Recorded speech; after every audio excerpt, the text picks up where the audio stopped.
The CBS Radio Mystery Theater presents...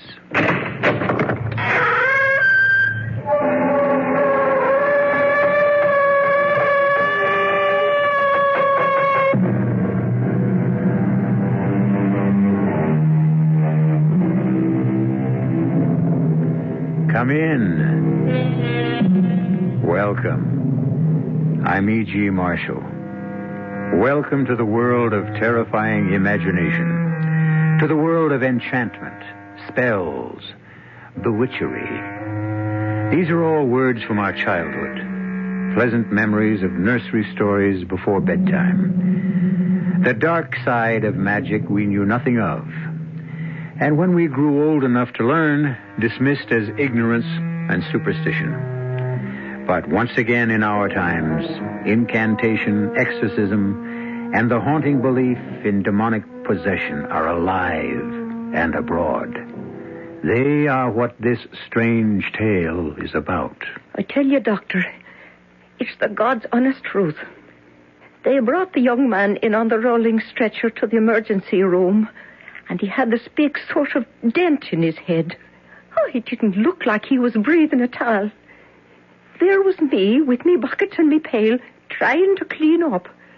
Just me and the young man on the stretcher and the old wino repeater we call PJ they brought in earlier, snoring and dribbling. And that's when it happened.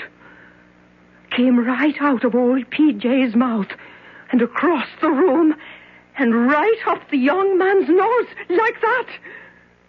With a burny, cindery smell, like the old scissor grinder's stone wheel used to make. Oh, a great black cloud with red eyes in the middle and a long forked tail. Oh, I'd take an oath of it on me mother's grave. It was the devil himself.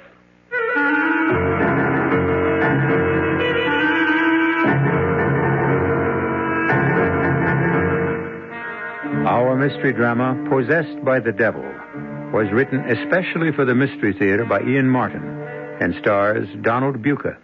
It is sponsored in part by Contac, the 12-hour cold capsule, and Anheuser-Busch Incorporated, brewers of Budweiser. I'll be back shortly with Act One. If you take a look at the new 1975 cars, it doesn't take long to notice the European influence is strong. And to be sure, there are some new American cars that rival the Europeans, one being Buick's new Skylark SR. But don't consider a Skylark SR because of its touring car interior or its rather rakish profile. Consider it because it's a Buick, possessing many of Buick's nicer innovations, like the new Buick V6, a peppery little engine that spits out a plentiful amount of torque while sipping a surprisingly small amount of gasoline. And if you wish, Skylark SR can abound with creature comforts seldom found on cars this size, with available items like Cruise Master speed control, AM/FM stereo. But you've heard enough. Now you need to see and drive a Skylark SR. And try to remember, it's not a European touring car. It's a Buick. Buick, dedicated to the free spirit in just about everyone. Who knows how to help you solve your shopping problems? Your Better Business Bureau knows. Oh, dear. All of this furniture is so beautiful. Look at this beautiful leather chair and this gorgeous oak table. And the prices are so low, I don't know which one to buy first. I'll help you, madam. But who are you? I'm the man from the Better Business Bureau. Listen carefully. New federal regulations require that furniture be properly labeled, describing what it's made of, plastic, wood, veneer, and so forth. Be sure to read the labels on the furniture. They'll help you. Oh, I see. Why, look, the label on this marble table says made of marble dust. No wonder it's cheaper. Oh, thank you for telling me. Think nothing of it, little lady. Just passing along another consumer tip from your Better Business Bureau.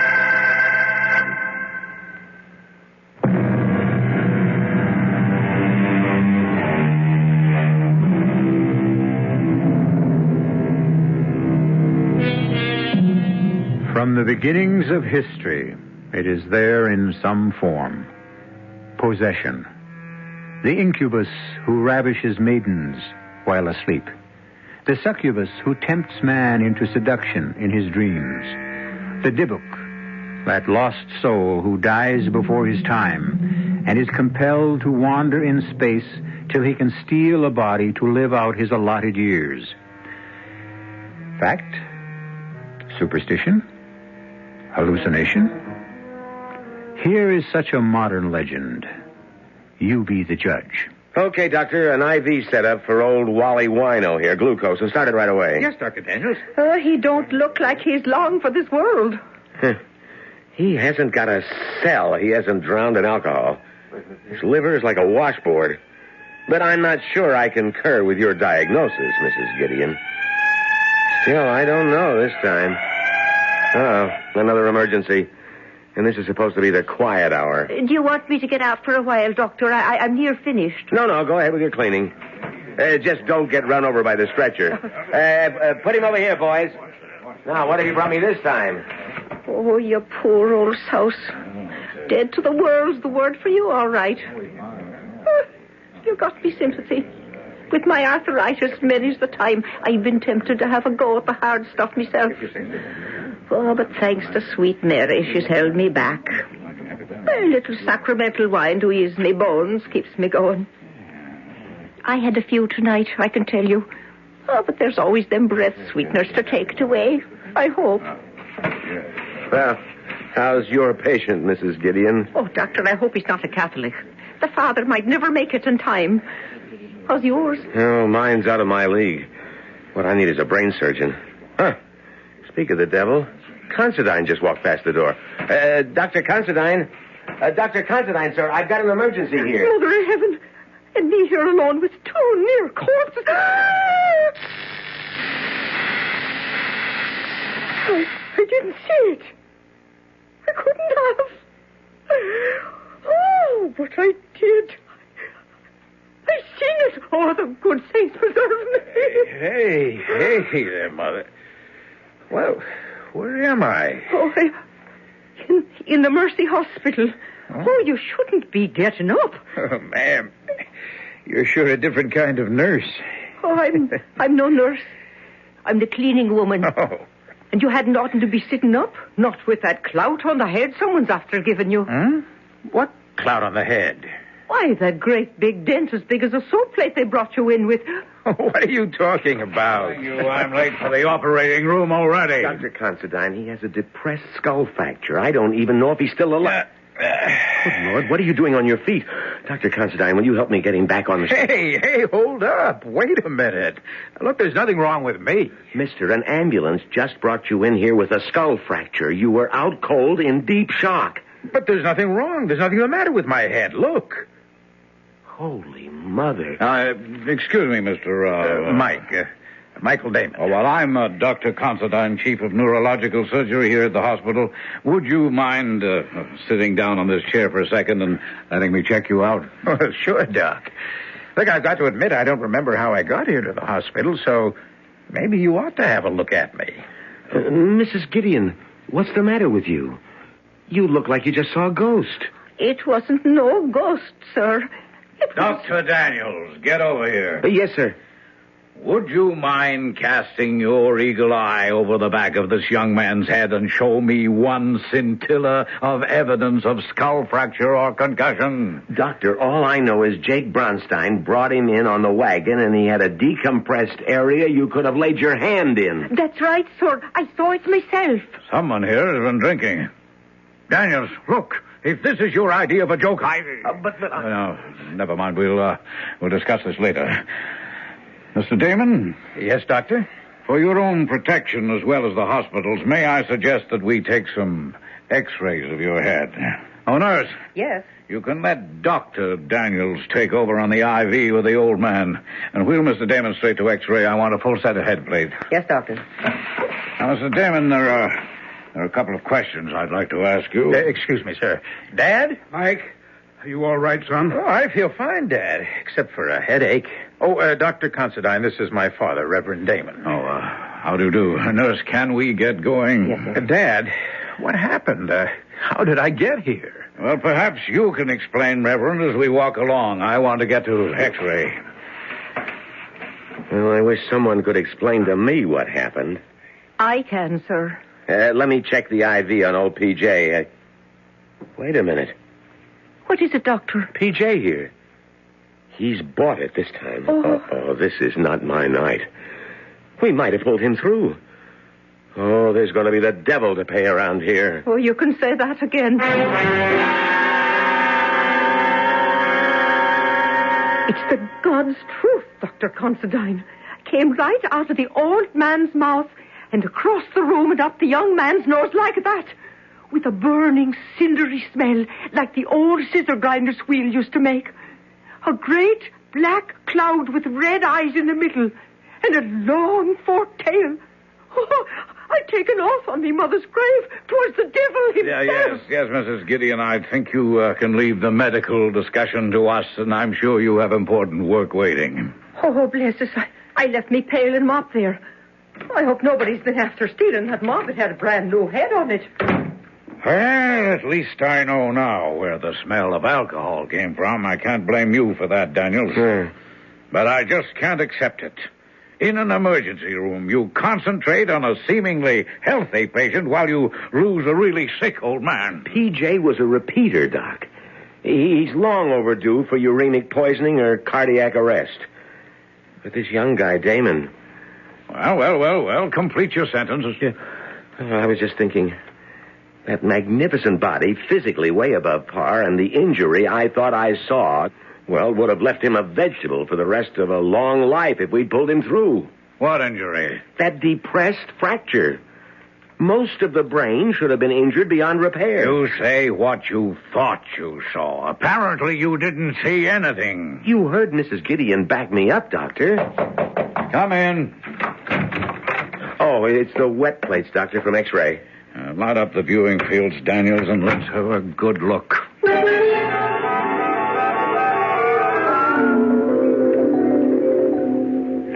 Satisfied? Well, sir... Oh, somebody gave him a knock on the head, all right. There's some exterior evidence of that, but of any fracture? None I can see. Well, you're the doctor of record. Shall we send him home? I see no reason not to. Okay. Now I'd better get up to OR.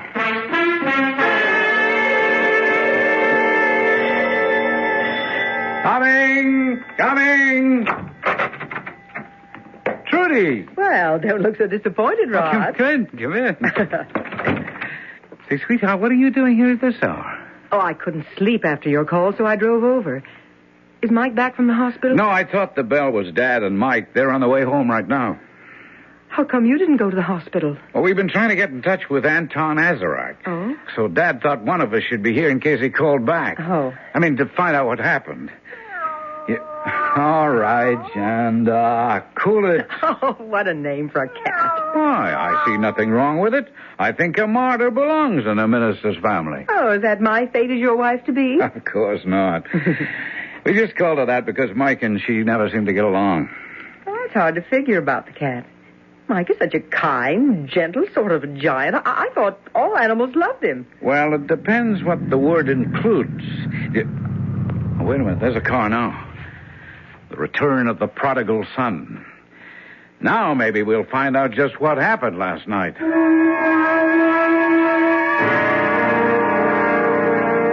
And that's honestly all I can tell any of you. You were making a fresh fire in the fireplace at 5:30 in the morning and straightened up too fast and knocked yourself cold on the underside of the mantelpiece? Well, what other explanation is there, Rod? Well, it is solid oak, and that big round ornamental sphere is a menace. I've regretted it every time I've bumped my own head on it. Yeah, but Dad, you never hit your head hard enough to knock yourself cold. Mike, why were you making a fire at that time in the morning? Well, I wasn't actually making one. I was replacing one. Professor Azarak was with me last night, coaching me for an exam I have coming up, and, well, he got cold. Oh, come on. It wasn't cold enough for a fire last night. Well, maybe when you went to bed, but we were up all night. And the professor's a pretty old man. What were you doing up at that hour in the morning, Dad? I really don't know.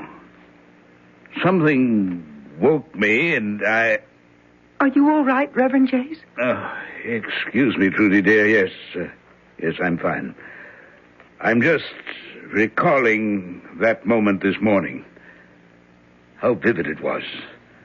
I was startled out of the depths of my sleep to wide awakeness. I had a vision of Mike surrounded by flames. It was so real, I even said a little prayer. Then I hopped out of bed, went to the window. It wasn't very dark anymore. And looking across, I could see that all the studio lights were on and the front door open. And I thought I'd better go and have a look. And when you got there, you found Mike on the floor unconscious? Yes. Lying on his face, white as a sheet, and deathly cold. Oh. Yeah, but what made you call the hospital? It's not like you to panic. Well, I realized that, but the back of his head looked as though he'd been felled by some superhuman mailed fist. It was all bent inward. I thought the hospital said Mike was all right. Oh, I am, Trudy. A clean bill of health. Nothing to worry about. My fault. It must have been an illusion, of course. Well, I think if the Inquisition is over, I'm going to make up on some sleep. Oh, that damn cat! I'd forgotten about her. Will you keep her in there away from me? What's the matter with her? Been a very strange night and morning, and I have a hauntingly uneasy feeling. You mean about Mike? About Mike. I hope the hospital was right to give him a clean bill of health. He doesn't seem himself at all. Not at all. Hello. Ezerick? Michael, what the hell happened last night? Okay, not on the phone. I'm going to rest now. But you be sure to be here tonight.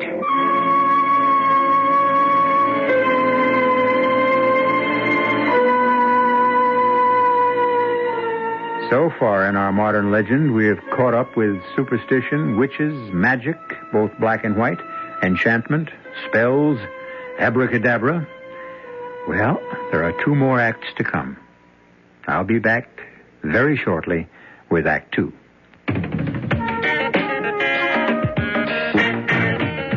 When you say Budweiser, when you say Bud, you've said a lot of things nobody else can say. When you say Bud, you've gone as far as you can go to get the very best. Yeah. When you say Bud, you tell the world you know what makes it all the way. When you say Bud, you say you care enough to only want the clean of beer. There is no other one. There's only something less. Because the king of beer is leading all the rest. When you say Budweiser, you said it all. You've said it all. Anheuser-Busch, St. Louis. Who will cope with tomorrow for a brighter new day? There's one hope for tomorrow, the children of today. Who will live to inherit all we've done? Who will pay? Who will give love and share it? The children of today. We've got to save the children and save the world. Help them to grow to know that life is worth living. Save the children and teach the world to reach out with open arms and spread their love to others. Return to sanity. You can reach out to help a child. For information, write Save the Children, Box 120, Grand Central Station, New York.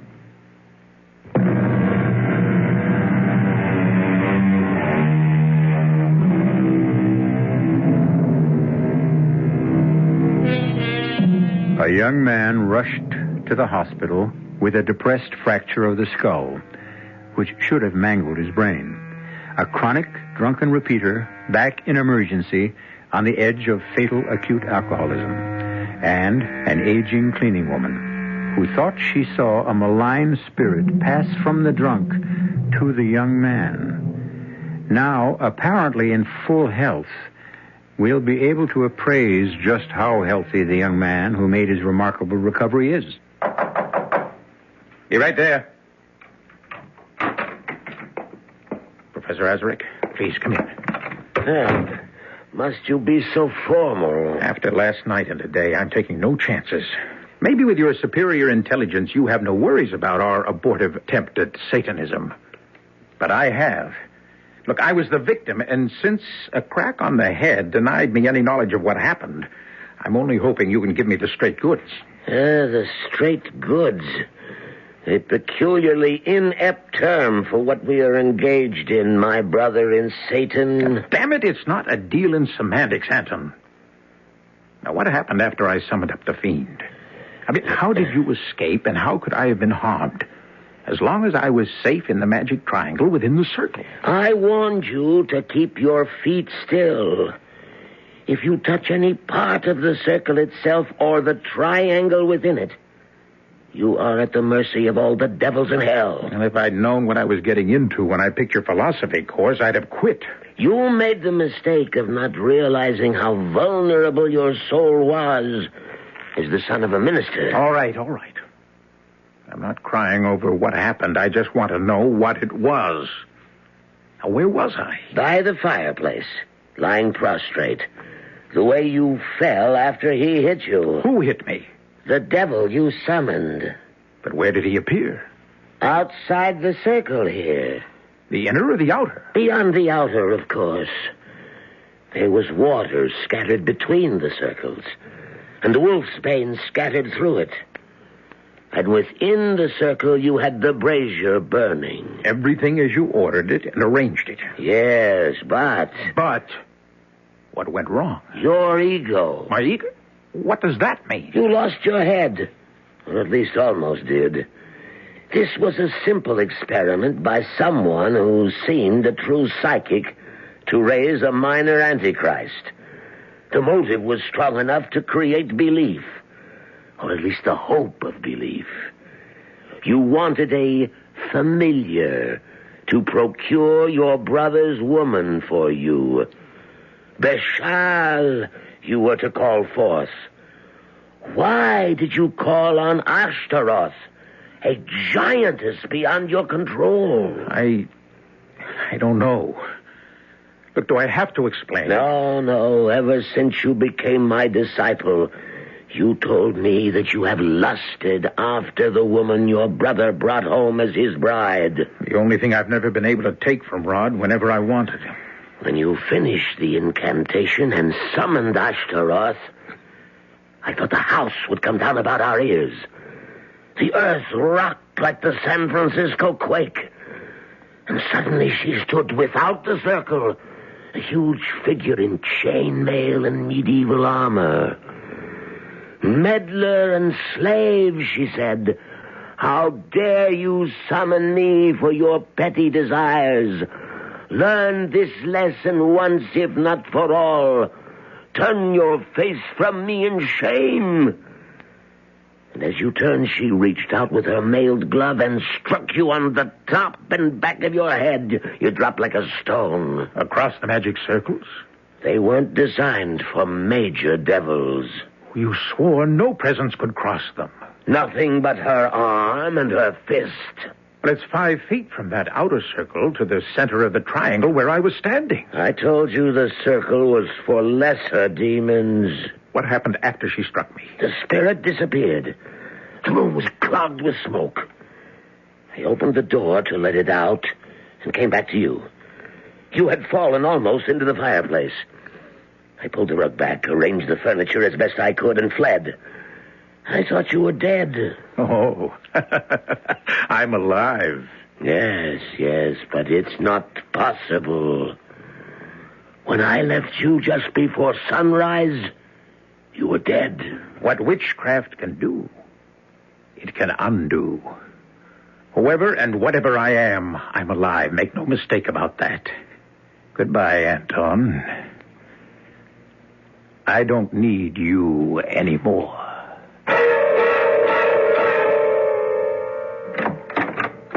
Oh, hi, Trudy. I thought you'd gone with Rod and Dad. Hello, Mike. I thought you were over in the studio. We ran out of beer. Ah, you're out of luck. Rod's bringing some home. Well, I found something more refreshing. What? You. Oh, if you'd waited just a little longer, you'd have found me anyway. I was going to wander over to the studio and visit you. Oh, so that's why you stayed home. Oh, don't be silly. Someone had to wash the dishes. As long as I'm house guest, I thought I ought to do something for my keep. Well, you're staying here tonight? 1 whole week. Mom went up with Pops to his 35th class reunion. And they figured that with one full-fledged minister and a recent hospital dropout, I was suitably chaperoned. Safe as a church, huh?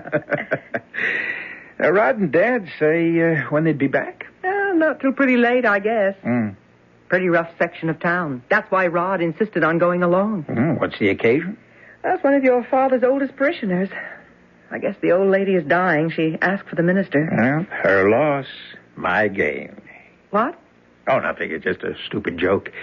You said you wanted to see the studio? Oh, yes. Would you mind? Mind? Look, I'm out of beer, but I've got some champagne that's begging to be what it is. Oh, what is it? A split. Just right for sharing. Shall we go?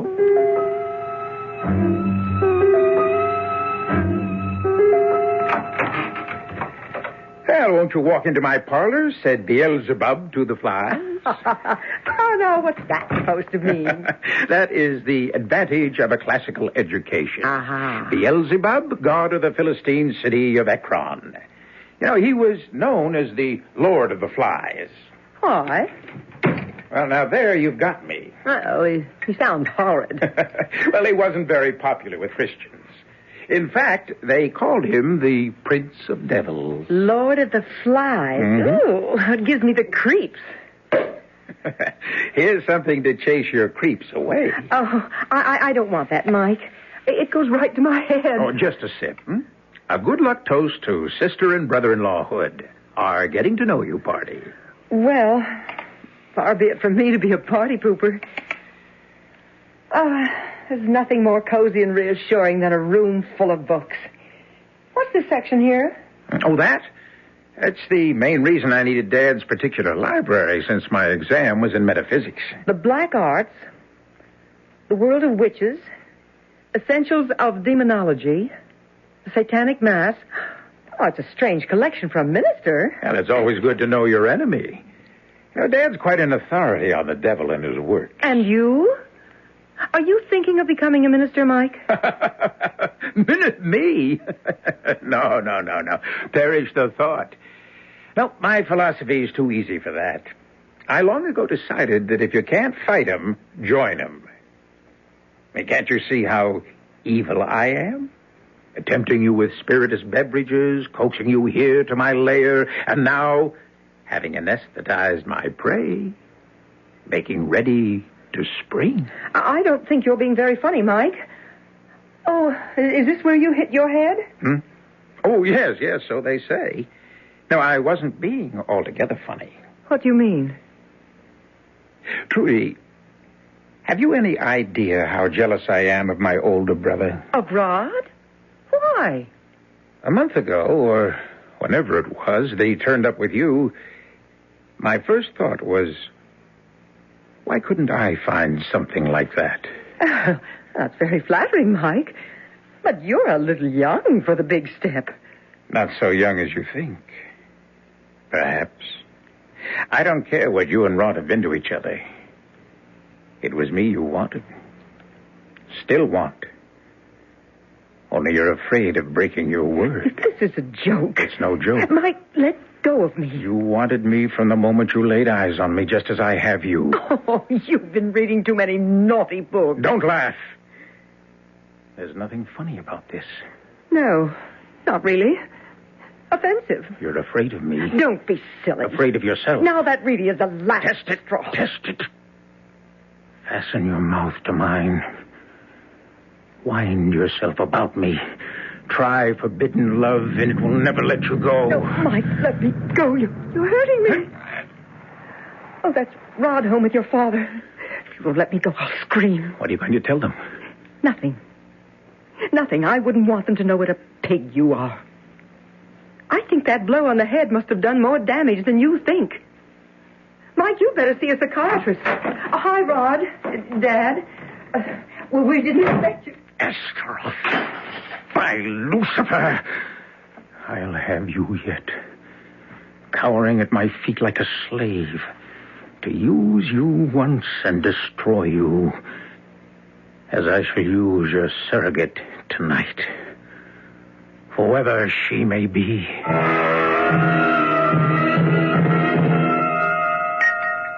Oh, dear. How bestial. What, Reverend Damon? Just something that happened to a girl on the other side of town. Let me see. Raped? Oh, awful. Well, now you got me going. You too, John? Well, since you can't read, I'll read it to you. The body of Elizabeth Migler, 21, was discovered in Marsden Park today by a passerby.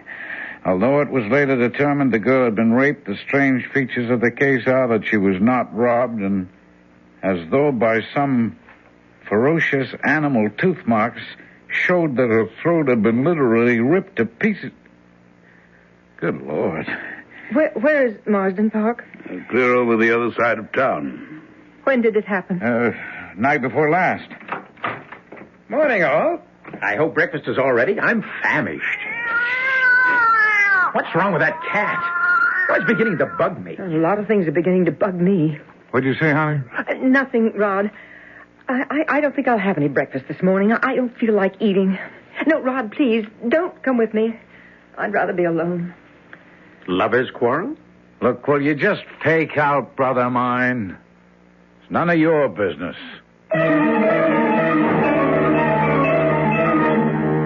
For Trudy's sake, for everyone's sake, would that it were. But, unfortunately, we know better.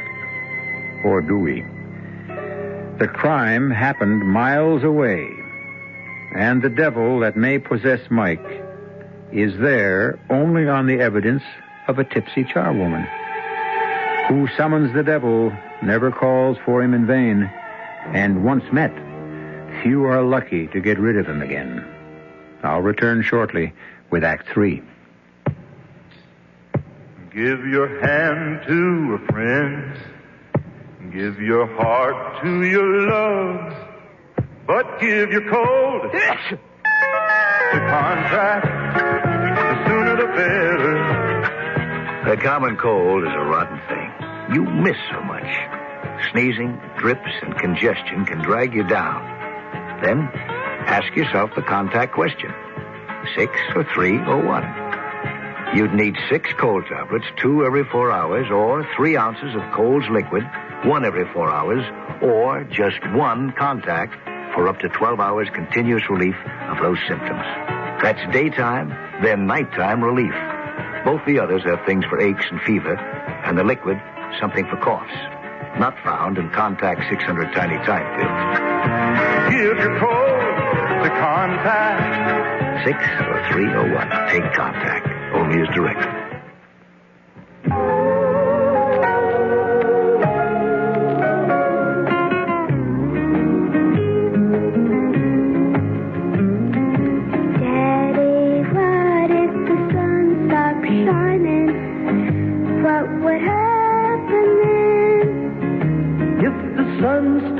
Shining, why, you'd be so surprised. You'd stare up at the heavens with those big blue eyes, and the wind would carry all of your light up to the skies, and the sun would start shining again. And the sun would start shining. You can help make the sun start shining again through the United Nations Children's Fund. This is Bill Anderson, asking you to be generous when the neighborhood youngsters come to your door to trick or treat for UNICEF this Halloween. Please drop a few coins in their little orange boxes and help UNICEF bring better food, medical care, and education to millions of needy children.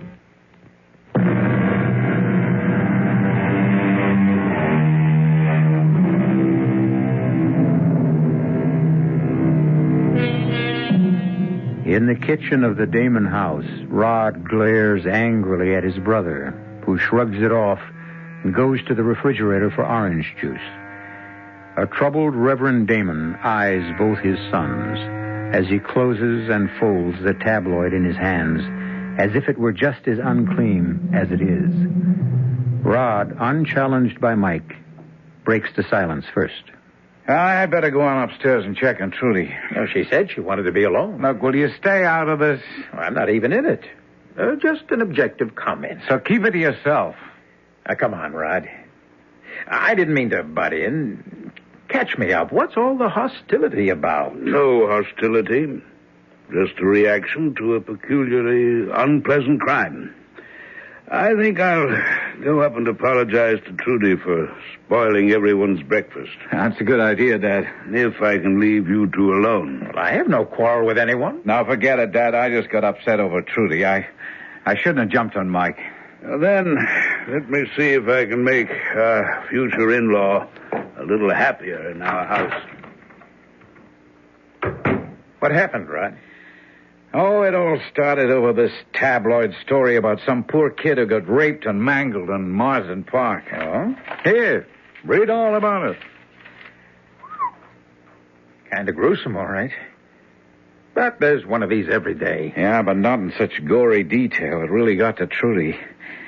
You know, I've never seen her upset like that. I mean, so subjectively involved. Oh? What do you suppose triggered that? Oh, I don't know. I just sure wish I did. Maybe it's better to let sleeping dogs lie.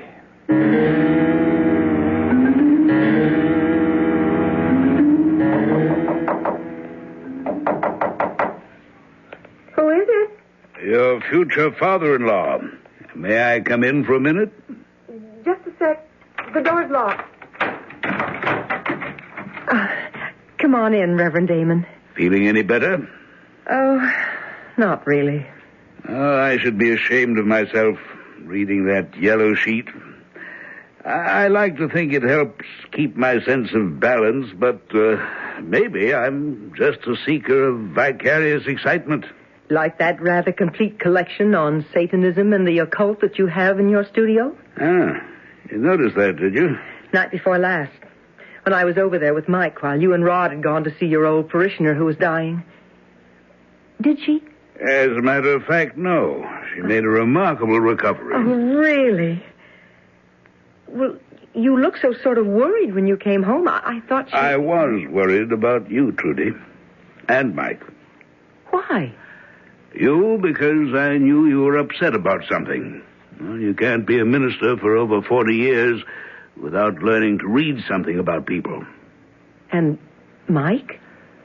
Mike is an enigma to me since I brought him back from the hospital. A rather terrifying thought to realize I've lost contact with my own son. I'd like to ask your help, Trudy, and I'll lay it right on the line. Why were you at the studio with him? And what happened there? You won't tell Rod? Not if you don't want me to. Then what I'd like more than anything is to tell someone, most of all you. For Mike's sake. Because I think he needs help. And you're the only one who could bring it to him. Or make him go find it.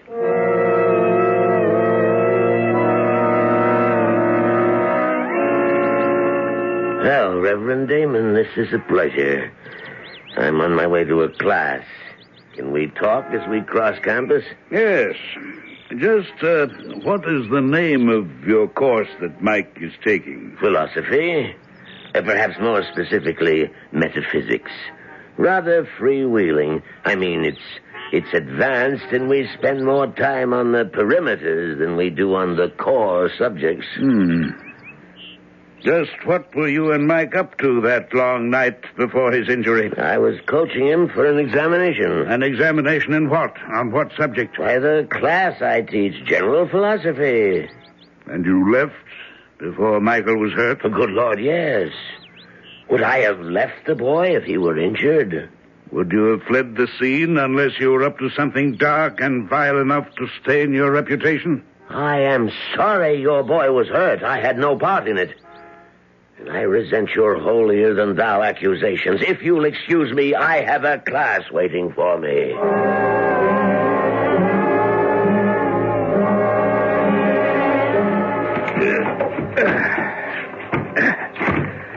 Now for the rug. There. That does it. Oh, my dear Lord. Just what I was afraid of. What are you afraid of, Dad? You, Mike. That you turned away from God to seek the devil. Why, Mike? Why? Who knows? Now, what shall I tell you, That life's a drag. It has no purpose, no goals, no triumphs that aren't tarnished. That there's no good in man. Nothing but pettiness and meanness and me first and the devil take the hindmost. That's not what I brought you up to believe. No one blames you, Dad. That Trudy was the last straw. That Rod could find the woman he wanted, and she could turn out to be the one that I need. So I chose his worship. And here we built my altar. Don't desecrate that name. The altar belongs to God. This altar belongs to Satan. See the circle traced in vermilion paint? Exactly 9 feet wide, an 8-foot charcoal one within. Light the votive candles, burn the incense, let the mass begin. Mike, what are you doing? I won't tolerate this sacrilege. You can no more move than the woman I desire can resist my power. I am the way. I am the darkness. I am the truth. Lord of the universe, whom the winds fear. I am he whose mouth ever flameth. You answer me. Thee I invoke, the bornless one that did create the darkness and the light. Thee I command to serve me and send me the woman I desire. Trudy, don't come in here. But the rain. What's going on here? Rod, it's your brother. He's gone mad. Spawn of the outer world, stay back, or I will smite thee dead where thou standest.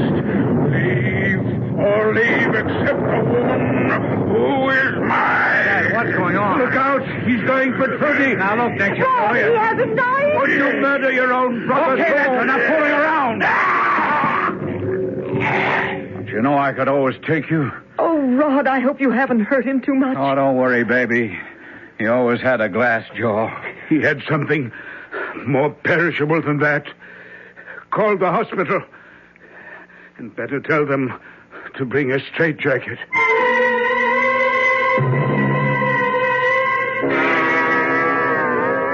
The top of the night to you, Mrs. Gideon.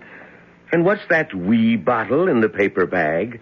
A little poteen? Nothing of the sort, Dr. Smart-Aleck. That's a noggin of holy water blessed by me own Monsignor, which I carry with me when I come near this place ever since 3 days ago. What happened to old P.J.? Did anyone ever turn up to claim him? No. Oh, by the way, while we're on the gossip column, guess who's back in the hospital? Oh, not the other one. Mm-hmm, the same. Lying in the emergency room under a deep sedation in a straitjacket. Oh, what did they bring him back here for? That's what Dr. Considine and his father, the Reverend Damon, are discussing now in the prep room. Well, if you're going to swab out the emergency, you'd better get at it fast. Well, I'll tell you something, Doctor. If I'm to be there and alone with that devil, you'll never see emergency this clean again. For I'm adding the Monsignor's holy water to me pail right now, just in case. Of course, we'll run every neurological test in the book on him under the circumstances, Reverend Damon. I'm not sure it will do any good. I'm afraid the trouble is psychiatric. Well, it has to be one or the other unless we're to accept Mrs. Gideon's diagnosis of possession. Mrs. Gideon? Oh, I remember now. She was one of the people, like the intern, who remembered that they thought they saw considerable skull compression. Which never existed, believe me. Just an illusion like Mrs. Gideon's. What was Mrs. Gideon's illusion? Well, I'm afraid she'd had a drink or two, and she had some wild story about a black devil streaming out of an old dipsomaniac who was also in the emergency room and being sucked up through your son's nostrils. I'm really even embarrassed to mention such nonsense. Come in. Excuse me, Dr. Considine, but the patient is coming too. Mr. Damon? Yes, sir. He's still in the straitjacket. I think, Reverend, if you don't mind, until we see what state he's in. I don't mind.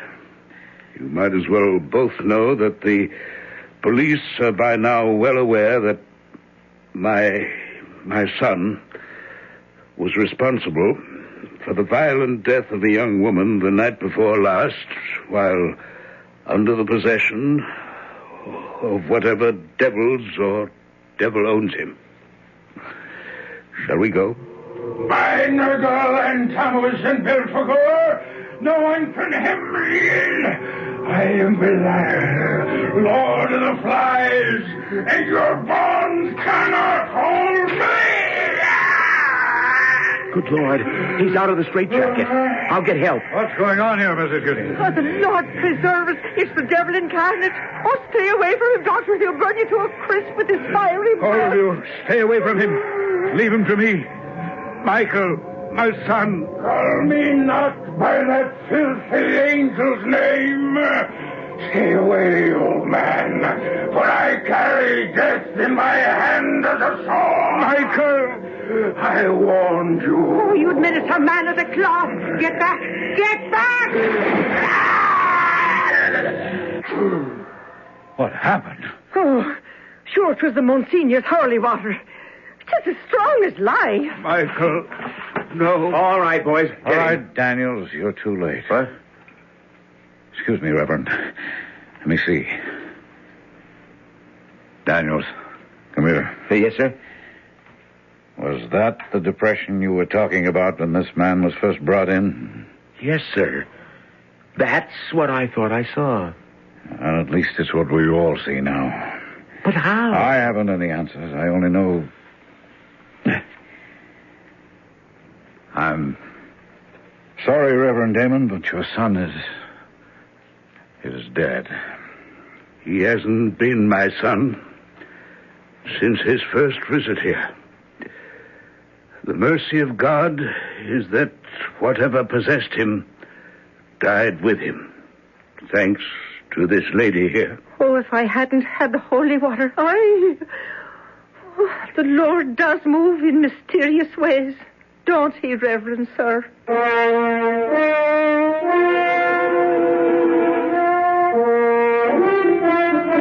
In mysterious ways and kind ones. What a field day the Reverend Damon's tabloids might have had if Michael had ever come to trial for the death of that poor innocent girl.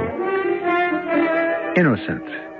Perhaps that's the theme of this dark history. If Michael had been less innocent, and had had the guts to be less self-interested and bored, how different his world might have been. But that's the answer, isn't it? We all make our own world. We can't rely on anyone else to make it for us. I'll be back shortly. Here's a medical puzzle. A person has a deadly disease, yet leads a normal life. How is it possible? The answer is chemotherapy. Through this treatment, thousands of cancer victims regain active, productive lives despite their cancer.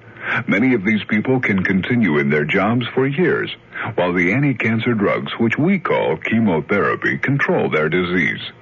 But many types of cancer remain difficult to control. Through research, the Chemotherapy Foundation is stimulating the development of new drugs. More types of cancers will someday be controlled. The question is not if, but when. You can help by contributing to the chemotherapy, that's chemo, C-H-E-M-O, Therapy Foundation, Box 8, New York, New York, 128. That's the Chemotherapy Foundation, Box 8, New York, New York, 128. This is a public service message from the Chemotherapy Foundation.